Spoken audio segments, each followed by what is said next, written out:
Hello everyone, कैसे हैं आप सब लोग। आई होप कि आप लोग बढ़िया होंगे। तो लास्ट वीडियो में मैंने आपको बताया था ऑन डिले टाइमर के बारे में। तो आज हम डिस्कस कर रहे हैं ऑफ डिले टाइमर। तो सिमेटिक मैनेजर के अंदर सीमेंस के पास यहाँ पर 3 ऑफ डिले टाइमर्स दिए हैं, जिसमें सबसे पहला है आपका एस पल्स। ठीक है। इसको हम नीचे विंडो में देख सकते हैं। इसका नाम assign parameter two and start pulse timer, तो इसको हम पल्स टाइमर भी कहते हैं। देन सेकंड है आपका एस पल्स एक्सटेंडेड टाइमर, और थर्ड है आपका एस ऑफ डिले टाइमर। ठीक है। तो ये तीनों टाइमर अलग अलग तरीके से काम करते हैं। और सबसे पहले ये समझ लेते हैं कि ऑफ डिले टाइमर क्या होता है। ठीक है। तो यहाँ पर मैंने एक एग्जांपल के लिए सबसे पहले मैं डिस्कस कर रहा हूँ यहाँ पर एस पल्स को, यानी कि ऑफ डिले टाइमर को। जैसा कि आपने लास्ट वीडियो में देखा कि ऑन डिले टाइमर किस तरीके से फंक्शन करता है। वो ऑन में डिले प्रोवाइड करता है, जबकि यहाँ पर ऑफ डिले जो टाइमर है वो आपका ऑफ में डिले प्रोवाइड करता है। तो यहाँ पर मेरे पास में एक वेव फॉर्म है, आप इसमें देख सकते हैं कि इनपुट प्रेस करने के तुरंत बाद आपका जो टाइमर है उसकी T0 आउटपुट हाई हो जाती है। ठीक है। जबकि तो यहाँ पर दोनों के बीच में आप कंपैरिजन देख सकते हैं। ऑन डिले टाइमर में क्या है कि टाइमर जो है ऑन में डिले प्रोवाइड करता है। अगर माना यहाँ पर कोई हमने 5 सेकंड या 10 सेकंड का टाइम दिया हुआ है, तो इनपुट प्रेस करते ही वो यहाँ से एक्यूमुलेशन चालू कर देगा और 5 सेकंड के बाद अपनी आउटपुट को हाई करता है। तो यहाँ पर 5 सेकंड के बाद जो T0 है या Q आउटपुट है वो आपकी हाई होती है, टिल जब तक कि आपका इनपुट हाई है। ठीक उस इसके अलग आप यहाँ पर देखेंगे ऑफ डिले टाइमर में दोनों में क्या अंतर है कि इनपुट प्रेस करते ही आउटपुट आपकी हाई हो जाती है। इस पॉइंट पर देखिए कि इनपुट जैसे ही आपका हाई हुआ, आउटपुट आपकी हाई हो जाएगी तुरंत। क्योंकि ऑफ डिले टाइमर क्या करता है, ऑफ करते समय डिले प्रोवाइड करता है। यानी कि जब हम किसी लोड को ऑफ कर रहे हैं तब वो डिले दे रहा है। यानी कि मैं ये कह सकता हूँ कि बटन प्रेस करने के 10 सेकंड के बाद फैन ऑन ऑफ हो जाए, तो पहले क्या होगा, फैन ऑन होगा, बटन प्रेस करते ही फैन क्या हो जाएगा, ऑन हो जाएगा। और 10 सेकंड के बाद फैन ऑटोमेटिकली ऑफ हो जाना चाहिए। तो वही चीज़ यहाँ पर है कि अगर यहाँ पर मैं अगेन कहता हूँ कि मैंने टाइम जो है 5 सेकंड का दिया है एकोमोलेशन के लिए, तो इनपुट प्रेस करते ही आपका जो टाइमर है वो ऑन हो जाता है। तो यहाँ पर हम वेव फॉर्म से भी देखेंगे कि पल्स टाइमर हमारा कैसे काम करता है। जब मैं यहाँ पर इनपुट को प्रेस करता हूँ, यानी कि इनपुट मेरा यहाँ पर क्या होता है, क्लोज होता है। इनपुट को मैं यहाँ पर क्लोज करता हूँ, तो सेट बिट पर एक इनपुट हाई सिग्नल आपको मिलता है। तो यहाँ पर आप देखेंगे कि इनपुट जैसे ही हाई होता है, उसी टाइम इंटरवल पर आपका टाइमर T0 भी हाई हो जाता है, यानी कि इसकी आउटपुट जो है हाई हो जाती है। ठीक ये आपका ऑन डिले टाइमर के जस्ट रिवर्स काम कर रहा है कि ऑन डिले टाइमर में इनपुट प्रेस करते ही आउटपुट आपकी हाई नहीं होती है, सर्टेन इंटरवल के बाद आउटपुट आपकी हाई होती है। जबकि ऑफ डिले टाइमर में इनपुट प्रेस करते ही आउटपुट आपकी हाई हो जाएगी। तो जैसे इनपुट हाई होती है आउटपुट भी हाई हो जाती है। और जो आपने टाइम दिया, फॉर एग्जांपल यहाँ पर 5 सेकंड, या फिर मैंने यहाँ पर 10 सेकंड दिया हुआ है, तो आप यहाँ पर 10 सेकंड ले सकते हैं।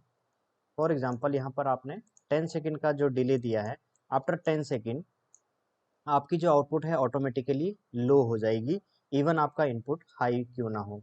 क्योंकि जैसे ही इनपुट आप प्रेस करेंगे, आउटपुट आपकी हाई होगी और वो आपके एकोमोलेशन को स्टार्ट कर देगी। एकोमोलेशन स्टार्ट होगा तो 10 सेकंड के बाद ऑटोमेटिकली टाइमर की जो आउटपुट है Q0 या फिर जो T0 है आपका, यहाँ पर जो भी आप आउटपुट यूज करोगे, वो आपकी आउटपुट क्या हो जाती है, लो हो जाती है। और कब तक लो रहेगी, जब तक दोबारा से आपका टाइमर हाई नहीं हो जाता।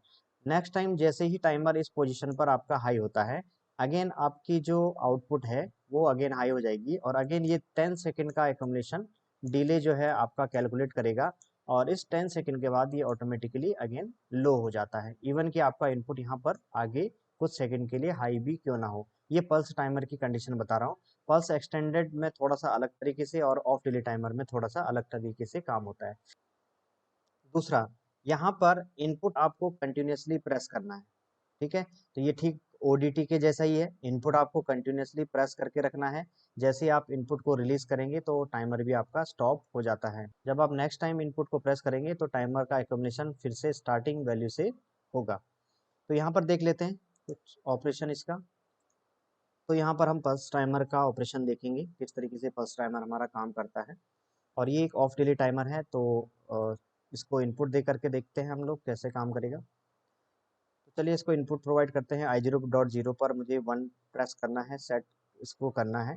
आप यहाँ पर देखेंगे कि जैसे ही मैंने इनपुट प्रेस किया आपका आउटपुट उसी समय हाई हो जाता है, जो ये वाली कंडीशन है। और अपना एक्यूमुलेशन पूरा करते हुए 10 सेकंड के बाद आपकी आउटपुट लो हो गई है। ठीक है, इवन आपका इनपुट हाई क्यों ना हो। अगेन इनपुट आपका जीरो हो गया है, तो इस कंडीशन में आ गया है आपका जीरो कंडीशन। अगेन अगर आप मुझे, अब मैं यहाँ से स्टार्ट करना चाहता हूँ इसको दोबारा से, तो अगेन मुझे क्या करना है, इनपुट को प्रेस करना है। इनपुट प्रेस करते ही आपका आउटपुट क्या है, इनेबल हो रहा है, आउटपुट हाई हो गया है अगेन। और अपना एक्यूमुलेशन टाइम को पूरा करेगा, जो कि 10 सेकंड मैंने यहाँ पर दिया है।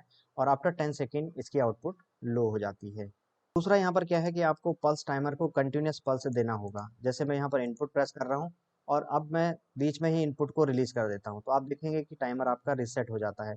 ये ठीक आपका ओडीटी के जैसा ही है, लेकिन ऑपरेशन बिल्कुल अलग है, लेकिन फंक्शनिंग ओडीटी के ही जैसी है। क्योंकि उसमें भी आपको क्या चाहिए था, एक कंटिन्यूस पल्स आपको चाहिए।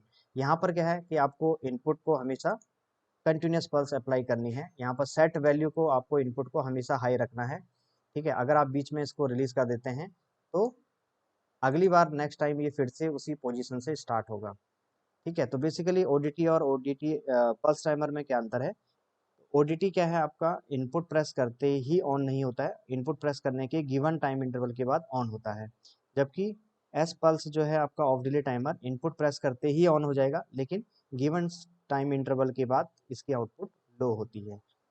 तो नेक्स्ट वीडियो में देखेंगे pulse extended timer. I hope कि आपको वीडियो पसंद आई होगी। वीडियो पसंद आई तो लाइक कीजिए, सब्सक्राइब कीजिए और शेयर करना ना भूलें। और भी सारी चीज़ें मैं यहाँ पर लेकर के आ रहा हूँ, पूरा एक्सप्लेन करने वाला हूँ, पूरा सिमेटिक मैनेजर आपके सामने एक्सप्लेन करने वाला हूँ। बने रहिए हमारे साथ में। Thank you very much.